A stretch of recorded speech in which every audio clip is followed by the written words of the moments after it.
Hi, I'm Diana Marzalek. I am a senior reporter with Provoke Media, and we are here with a special video edition of our Provoke Media podcast, taping on location at the Day One Studios. So it's nice to be here. I have two guests with us today. We are going to be discussing how DEIB fuels creativity and builds business. The B stands for belonging. And I'm going to have my guests introduce themselves first, and then we'll start the discussion. So welcome. Awesome. Thank you. So starting first, I'm Randi White. I'm an SVP of Culture and Inclusion here at Day One. I also work on the strategy team. Essentially, I am responsible for everything around our culture and ensuring that we are integrating and infusing DEIB into everything that we do. So lots of exciting work, lots of work to do and continue to do. So excited to talk more about it. We'll be doing that imminently. And, Adrienne? Sure. My name is Adrienne Lucas, and I'm the head of Diversity, Equity, and Inclusion and Strategic Partnerships at an advertising nonprofit based here in New York City called the One Club for Creativity. Excellent. And you said an advertising nonprofit. Yes. So we'll get into it more in depth, but what does that mean? Sure. So it's a membership organization, and everything we do is about celebrating and supporting the global creative community. So we do that through boot camps, learning programs, award shows. So we help creatives level up. Excellent. And for both of you, I mean, DEIB is one part of what you do, is what it sounds like, but yet it permeates probably everything you do at the same time, correct? Yes. It's a huge part of Day One. DEIB is a part of everything that we do. It's very much integrated into our culture. It's a part of our DNA. And it is something that, sort of fuels our creativity. It, is what we do that puts people at the center of our work, of our environment, of our experience. So it is part of what I do and also everything that I do. I understand. And is your organization DEI centered or focused, or is it's more for creatives, again, with DEI being a key component of that? Yeah, so the One Club has several pillars: an education pillar, creative development, and DE&I is one of the pillars. Mm-hmm. But we weave diversity, equity, and inclusion into everything that we do because as part of our mission statement, it's about excellence, promoting excellence and creativity, and we cannot have that without diversity. Absolutely. Okay. Why is DEIB so important, both in our industry and as an agency? Starting off, like, the world has just changed. I know often we say it is changing, and I just look at it and say it has changed. We have, Gen Z, as we all, talk about, it's the most, racially and ethnically diverse. And then you have Gen Alpha that's even more diverse, and it's the first time that there's a generation where the majority group is not white.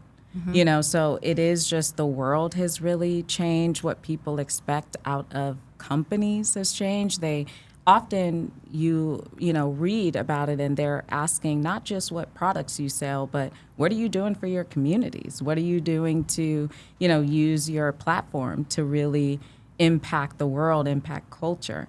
And, I was also looking at some census data that said, essentially, the majority group will be people of color by 2044, 2045. So that hits on the diversity piece of it. We know definitely that the world has changed in that way. And then you also have differences in, gender expression, gender identity.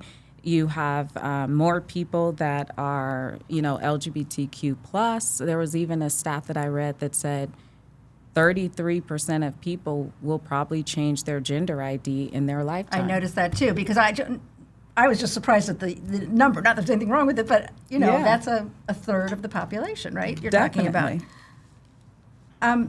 So do you see, you mentioned that by 2044 or 45, BIPOC will be the majority group in the U.S. based on the census.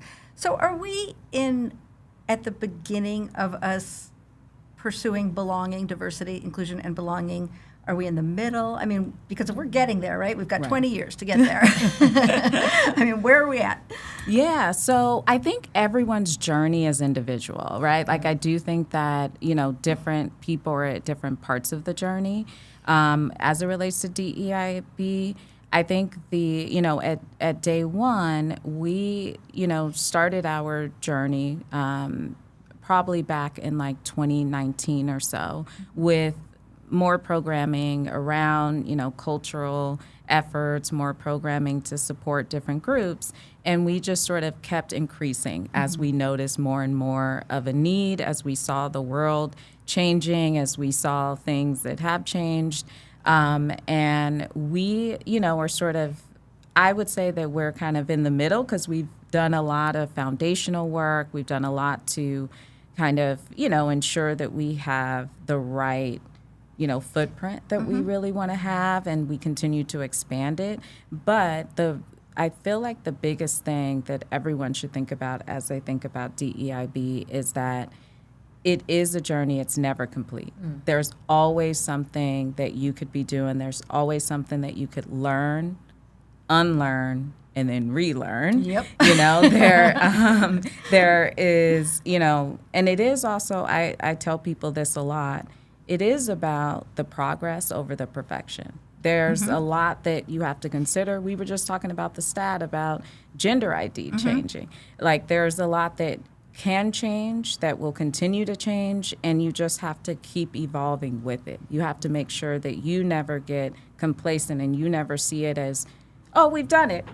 That's it. Okay, that's enough. People Bye-bye. got represented. All done. Like all done. Would be And nice, but it is something that continues on. And we actually add the B for belonging because that's one of the outcomes that we want. If we just look at diversity, that's going to happen. People are just more diverse, but that doesn't mean that they feel like they belong. And that's the important part of it, is giving them the belonging piece. And that's part of why the journey is so important, to ensure that people stay at the forefront and that it continues to be something where people feel like they can be who they are and they feel empowered to be who they are. Well, I always find that I don't have either of your expertise, but I imagine in my brain that would be almost the hardest part because it's nuanced, the belonging or even the inclusion part, right? Because diversity is tough, but we could get there with stats, right? You can hopefully get there with stats. But to implement belonging or inclusion, that's kind of emotional, right? That's, difficult. So how do you do that? What do you do at day one? And don't worry, we will discuss.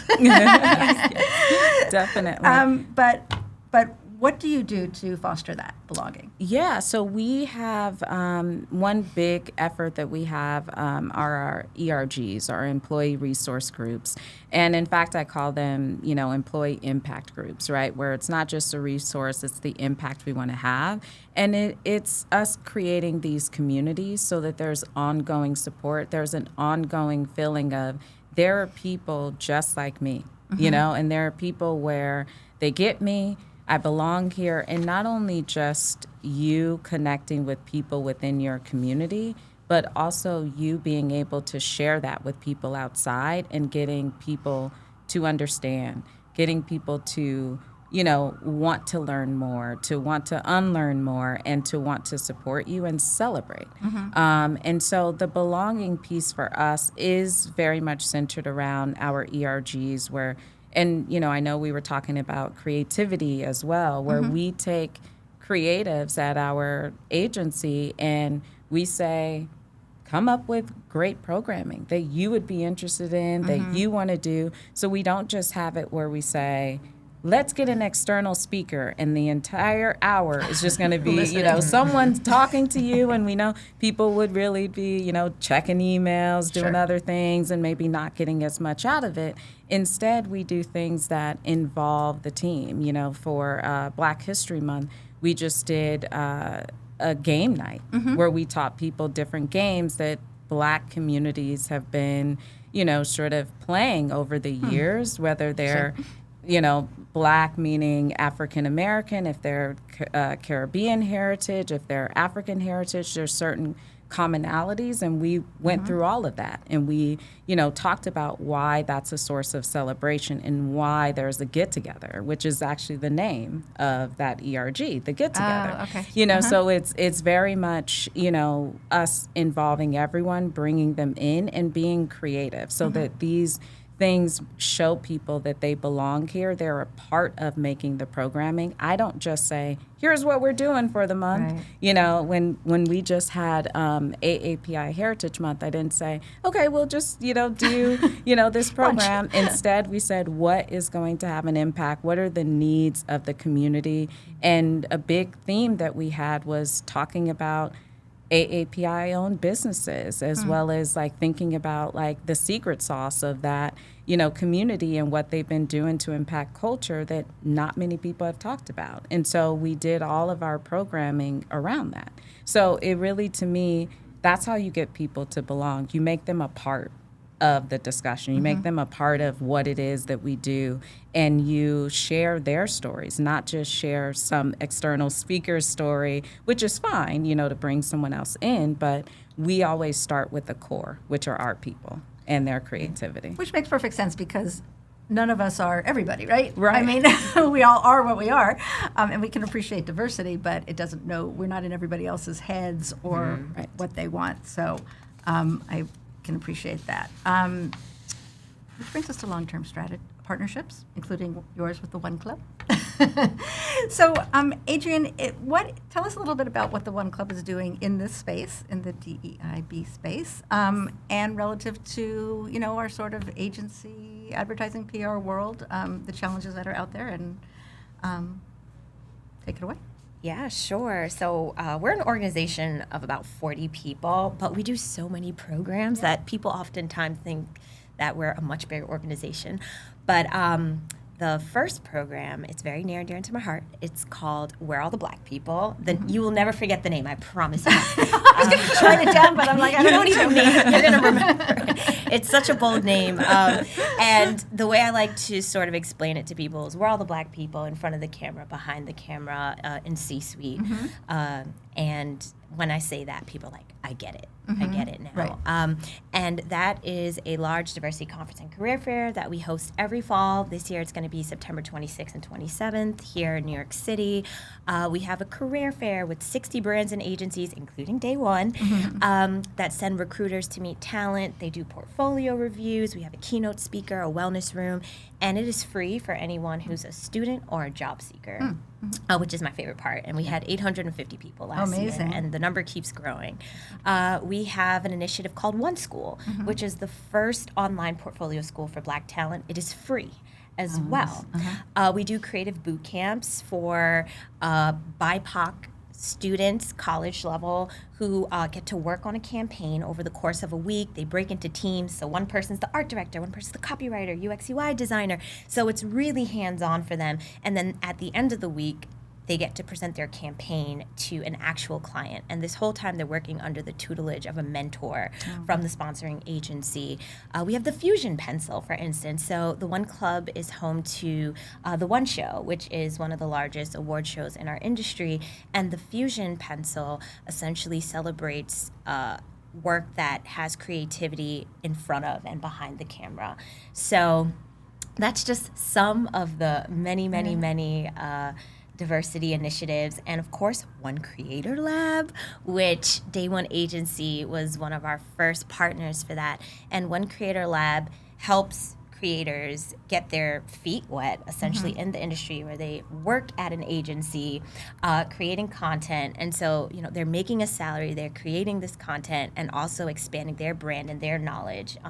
And Day One Agency even hired one of our One Creator Lab students. So just very, very grateful for the partnership. Absolutely, that's great. And so, where are all the Black people? Are they in school? Are they not going to the? Is there not a history in this world of the the pipeline in the industry? I mean, Yeah. what is it? No, I love that question. And that makes me think of, I feel like it was the Wells Fargo CEO who was just like, I would hire more Black talent if they were there. If only. If they only. We are definitely here. And it's so funny because we're all the Black people. For the first time this year, we had pop-ups. And we just came back from Atlanta. We're going to LA next month. And Black talent is everywhere. Yeah. The problem is, does your agency have programs and infrastructure where you're recruiting Black talent, where you're able to see someone who maybe they didn't go to a portfolio school, and so maybe their book doesn't look exactly how you're used to seeing it, but can you see the potential and can you develop this talent? And so that's why working with someone like Randi, and no, I was not paid to say this, I mean this, is so meaningful because she actually cares about the work. And even hearing what you did with your ERGs, the game night, how genuine that is, how you celebrate AAPI Heritage Month, and all of these programs where it's community focused, it's authentic, you're celebrating your people versus getting external speakers and consultants, because I wonder why some people always think the grass is greener elsewhere when you have all this amazing talent of all backgrounds and experiences right there at your company. And so when you do that type of work, the talent will come to you. And to go back to what you were saying about stats, about Gen Z and Gen Alpha that's coming into this space, that's what they're looking for in a workplace. And so if you're creating that infrastructure now, you're not going to have to backfill later and scramble and say, how do we create this infrastructure? Do it now. Because Gen Z makes up about 27%, or they're going to make up 27% of the workforce by 2025, next year. So, I mean, the change, it's here. It's not even coming. It's here. It's here. So it really has to come from within it, not just in terms of an infrastructure and procedurally, but kind of opening up your mind, your head, your outlook. I mean, in terms of taking people from non-traditional backgrounds or whatever it may be. It's really an overhaul of the mentality at the same time. Absolutely. Yeah, definitely. And that is why, thank you, Adrienne. We're gonna have a we love feel. fest. Yes, it's a love fest over here. But you took the words right out of my mouth, and this is precisely why we love partnering with the One Club, because of the mindset, the shared vision, the shared goals that we have, and the fact that with the One Creator Lab that you mentioned, where we did look at the fact that, there was talent coming to us through that program that didn't have some of the traditional, sort of job description qualifications, but we saw what they can do. And we, we're also part of mentoring that. And it was a thrill to work, with, someone from that program, and being able to see the value, as well as a fresh perspective. There was a lot that we did where they end up, also working on a video for one of our top tier clients. And they brought such a perspective. It was literally us interviewing him and him giving us like all these great ideas. So I think it's, being able to recognize that the talent is there, and you can do, like, we have a lot with us integrating DEIB into everything we do. We have things that we do from a recruiting standpoint, just like Adrienne was mentioning, where we look to find talent.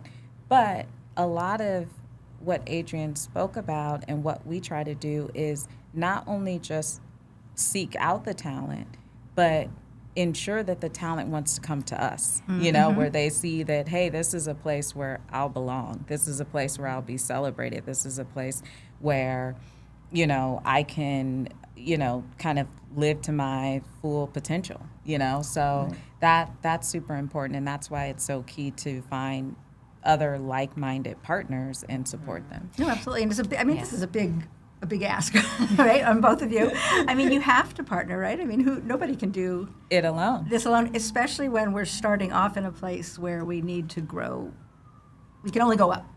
Agree. So, yeah. And one thing that I would add to this conversation is, There's a pipeline issue because, like me, I'm a first generation American, and I'll talk to other people who are first generation, or maybe they come from a family where they're the first to go to college, so first generation college student, Right. or even just first generation advertising. And people will talk about the struggles to convince their family to let them enter this career. So that's one thing. Okay. Let's say you even know advertising exists.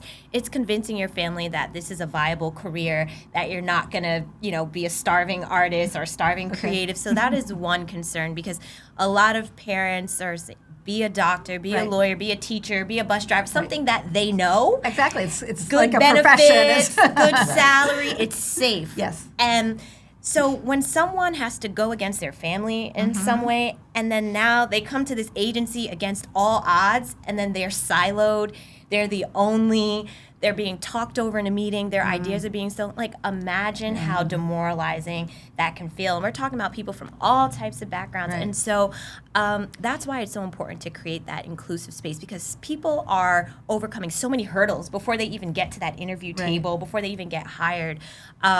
So yeah, that's just something to think about.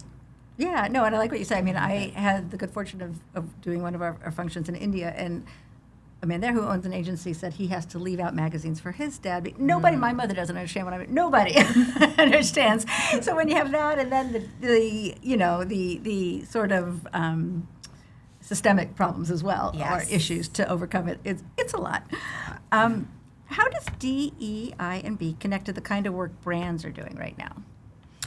Yeah, I can start off there. So many brands are targeting BIPOC people, people that are, from underrepresented groups, because those groups are driving culture.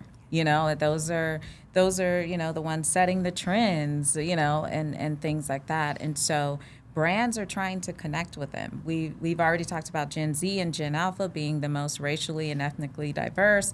So those are the people that are driving what is cool in culture, and like what things people should pay attention to, and what reputation your brand can have, amongst them. And so, we're definitely finding clients that are, really, really targeting those groups. And of course, we want to help them do that authentically. Well, that's what I was going to be. My next question is that there have been some big screw-ups out there.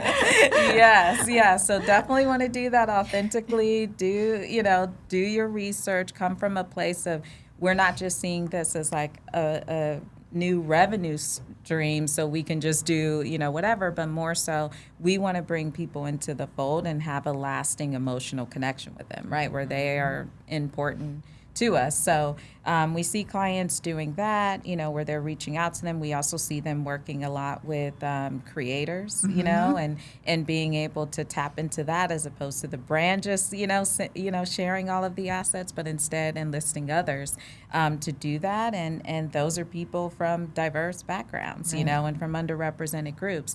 And then you also have brands, which hits at some of the points that I was mentioning and the data I was mentioning earlier, where they are trying to do more purpose-driven work as well. Like, a lot of brands will tell you more about what it is that they believe before they start telling you what it is that they sell, so that they can, ensure that who they are, and you can actually like them as a brand, as opposed to just say, this is, someone selling something to me. So when you're doing work like that, that's why, DEIB is kind of really showing up, because we have people, I know definitely for Gen Z, a lot of them will prioritize, I think they had said like 59 or some percent of them will prioritize your DEIB efforts as a company and what you're doing for your community before they prioritize whether, what you actually sell to them. And when you say that, do you mean that in terms of prioritizing as consumers or as employees, or both? Actually, both. So as consumers, they definitely prioritize that and look at what it is that you are doing for your community, what impact you're having, how you're using your platform. And then when you look at people who are going to work for these brands, they prioritize how your culture is even more, because they're thinking about what their experience is going to be as an employee there. And I think to some of the points that Adrienne was making about other hurdles that they have, which was such a great point and such a powerful point, that they want to make sure when they come to work and they have to spend, 40 hours a week or more, that they're working for a company that's aligned with their values and that has a shared vision and that doesn't just like them for what they're doing, but for who they are. Right, and that sort of speaks to just like our industry is having these struggles. Business is dealing with an upheaval too, from what it was, right? In term a positive one, hopefully, but between purpose and DEI and employee engagement and speaking to employees, they too. I mean, you probably work with them. You have to work with them on that side too, and hopefully getting to a better place. Yes, definitely. So what does a strong DEIB strategy, or lack thereof, mean for the bottom line? Do you want me to start? Here's where we go. It means a lot. So we definitely have been talking, a lot about, the benefits, right? And more so around the engagement of the employee, the retention, being seen, being valued, being heard, feeling empowered. But when it comes to the business, it's also really strong business reasons to have, a strong DEIB strategy, to, have something that is really, something you believe in, that you really carry through and commit to. We've seen that, there's a stat from like McKinsey report that says that, more inclusive teams are, will be more innovative. They'll just have better ideas because you have people from different backgrounds coming together and sharing ideas, and people who feel like they can share their ideas because it's welcome, as opposed to thinking they can't, share it, and therefore the work is better. There was also within that same study saying that, diverse teams and diverse leaders are 19% more profitable. They'll just have higher revenue because they are doing work more efficiently. That's going to get them more work because they're doing great work. It's more innovative. And so there are strong cases for that. You also can spend less as a company on your employees if you reduce the turnover, because if people are happy, they're staying there longer, they're doing better work for you. So there are lots of benefits to your bottom line from a profit standpoint. And let's not forget, if you're doing great work and innovative work, people will keep coming back to you. Right. Your clients will say, that was really great. Let's keep doing it again. So it does mean more revenue streams for you. It means happier employees. So there are strong business cases for it too. It's not just the right thing to do. It's the right thing to do that can also make you money. Which and is make you okay too. successful. You're a business, right? And if that's what you have to sell people on. Right. Do you see the same sort of, get the same sort of vibe with what you're I seeing? agree with everything that Randi said. And something that's been interesting for me is just like after George Floyd's murder, we saw a lot of companies prioritize D&I, or seemingly prioritize D&I. And then we saw this sort of fading of that, and that started with the Supreme Court decision, and then lots of profitable billionaires and companies starting to speak out, and then a lot of companies started to turn away their focus from diversity and inclusion. And so organizations like the One Club for Creativity, and there are other nonprofit organizations in our industry doing similar work, we were hit by those changes, by companies that, said, yeah, we want to go ahead and support these things. And we're like, okay, then we're going to put more fuel behind this, if you're going to support us. Right. And then it's like, oh, it's not trending anymore. Really? Yeah. See, I've heard two things in reporting this. One is that companies have pulled back, and the other is companies just aren't talking about it because they don't want the backlash. But what you're saying is that companies really pulled back. Companies have 100% pulled back. And I also think by not talking about it, you're pulling back as well. A different form of pulling back. Right. There's a financial one, and then there's one where, if your voice is not there, if you see something happening out in the world, whether it's a war or something, and you're not saying anything, you're kind of, by omission. And so that has affected us. And then the trickle effect on the economy, or like our industry, is that means less creative boot camps. That means smaller Where All the Black People programs. That means, smaller initiatives for women creatives because there's less support for us. And so that is also adversely impacting the industry and in ways that people aren't necessarily realizing. But eventually that makes our industry less great. Right. So how do you then measure the success of your strategies, both of you? I mean, Yeah. So for me, it's the amount of people who get hired after our programs. That's one very direct thing. It's the people saying, I got the internship, I got the art director role. That's very exciting. Also, I don't like to focus too much on awards, but awards, they're a metric, right? Sure. So people winning awards, but also for me, it's exciting when people who were typically left off the stage, now they have a place on the stage. Right. They're getting the due attention that they deserve for their work. Yeah. It's motivating. Yeah. It's also people gaining access. So we have a program, for instance, called the Creative Leaders Retreat, and it's to help mid-level creators, creatives upskill into leadership roles. And so it's when someone doesn't send, the same group of people to these things. It's like giving other folks opportunities to get exposure, to upskill. And you don't only have to send talent of color to diversity programs, right? Let people get exposure to different upskilling opportunities. And so it's the access, or even going to major industry events, sending someone who might be a mid-level creative who would never have access to go to an event that would cost, $5,000, but saying, I believe in you, I'm investing in you. That to me is a sign of success. People being more open-minded and spending more funds, investing in talent and giving them opportunities. That is a hard act to follow. That is so true. Just say ditto. I love that. I say ditto. Plus, for day one, we're also looking at internal engagement, right? How are people feeling? How are our employees feeling? Are people staying? Are people saying that, they feel that they belong? Are people saying they feel supported? They feel empowered? They feel like they have an important role here? And we did an assessment with every employee to, talk with them about their experience, about everything, not just what we do from, some of the programs that I mentioned earlier that are specific to DEIB, but what their interaction and engagement is with their managers, with their team. How does, some of the things that we do with our ERGs and what we set up from our culture overall, how does that trickle into their everyday work?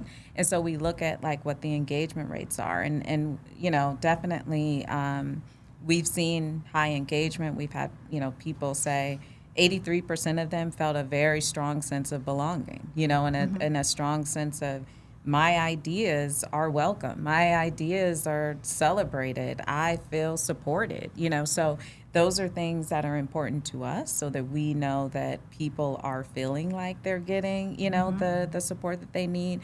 The inclusion, just like Adrienne was talking about earlier, the belonging piece that we've been talking about is that feeling, and it is that perception of, what's making you feel like this is valuable to you, and you're a value to it. So we look at that internal engagement. We, of course, just as you mentioned, we do look at, are we being, recognized in the industry, as well as being not just for the award, but to lead the way, be able to show, because we can, teach some others if we, talk about our programs. There may be something that we can share with others to make the industry as a whole better. And also, I would definitely say, just seeing the growth. We do look at promotions and raises and, and things within our talent. We are also committed to sharing that information and sharing our data so that people can see that we are committed to this and we recognize the importance and the value of it. And also, I think it's besides, it being what do people feel and what are, the data saying, I think it's also being able to have an impact beyond the agency, and extending that into the community, into the industry as a whole, where people can see something different, not just wait for something to happen or say it's not going to happen, or, and Adrienne talked about the access part. We also look at the opportunities part of it, like what is it that we're opening people's minds up to create other opportunities for us to sort of expand how we're viewing DEIB, how we're, sort of viewing talent, and what we're doing in our communities to support that, and how we're mentoring people and mentoring the next generation. Yeah, I love what you said about impact beyond the agency, and even what you said earlier about we're on this continuum and we're constantly learning. And one challenge to the people listening to this, if you're trying to take notes for your company, I would say that when you see people going out of their way to do this work, they're doing it a lot of times because they care about it, and that's the best thing. But I say, like, when you have reviews, acknowledge that, because to me, that's a leadership skill. That's someone that's building community. You're also spreading organizational awareness externally when you're out in the community volunteering, whether it's helping college students learn about, advertising or what have you, or going to a conference. And oftentimes it's underrepresented people. It's, that are doing these things. And so they have their client work and they're taking time because they care about this. Right. And so when you acknowledge that in a review, or when you're hiring and you're asking someone during an interview, so what does DEIB mean to you? How have you, shown your commitment to DEIB throughout your career? That's showing the type of company that you are and where your values are. And I think that would go a long way. So I would say add that to your DEIB program. And you know what? I would definitely say, and I love that, I promise you that we didn't talk about this beforehand. It's just organically growing here. It is just aligning. So at day one, with part of us integrating DEIB into just everything that we do, our performance reviews have DEIB incorporated. We literally aren't just looking at what are you doing, for this account you're working on, or the client work, or financials. If you're, a senior leader, we're saying, what are you doing to create a culture of belonging and inclusion? So we do have that as part of it, and we have, spoken to everyone and charged them with coming up with goals that are DEIB goals. And that's for everyone, no matter what role they are. Everyone plays a part. And that's the other thing about DEI being success, and a successful part of your strategy is ensuring that everyone has a role in it, and I do think the responsibility is top down, so it is up to, leaders like me and executive leaders to ensure that there's commitment, there's investment behind it to ensure that it is successful, because honestly, doing DEIB wrong is more damage than not doing it at all. And so making sure that there's, a strong strategy behind it, investment behind it, but making sure that everyone plays a part in its success is, super key for us. And that's why everyone does have to have a DEIB role, no matter what role they play at day one. So you've either led right into or answered my next question already, which is, how do you keep it going? How do you sustain the efforts, the enthusiasm? How do you evolve the programs? And things are changing all the time, and yet you have this ultimate goal. How do you do it? I think a big part of it, and I'll start, Adrienne, and I already know us. We're gonna go. We're gonna go. Yes. We're gonna have a re-meet. Yes. So how you do it is, I think, first and foremost, you do ground yourself in your why. You keep going back to it. Why are we doing this? Why did we say this was important? Why does everyone that works here and the clients that we work with, like the communities that and the partnerships that we have, what's the vision? What's that shared vision? What's that common goal? What's our why? Why are we doing this? So you do want to make sure you always go back to that, and you keep that top of mind as you think about how you continue, how you evolve, how you sustain. And I think another part of it is keeping it centered and focused on the people, because it, just like we were talking about before, it isn't about just bringing outside people in. It's about bringing the people that are already there and giving them their voice and making sure that you're doing the things that represent them. And you're also doing things that shows other people, that they can come in and they'll have a place.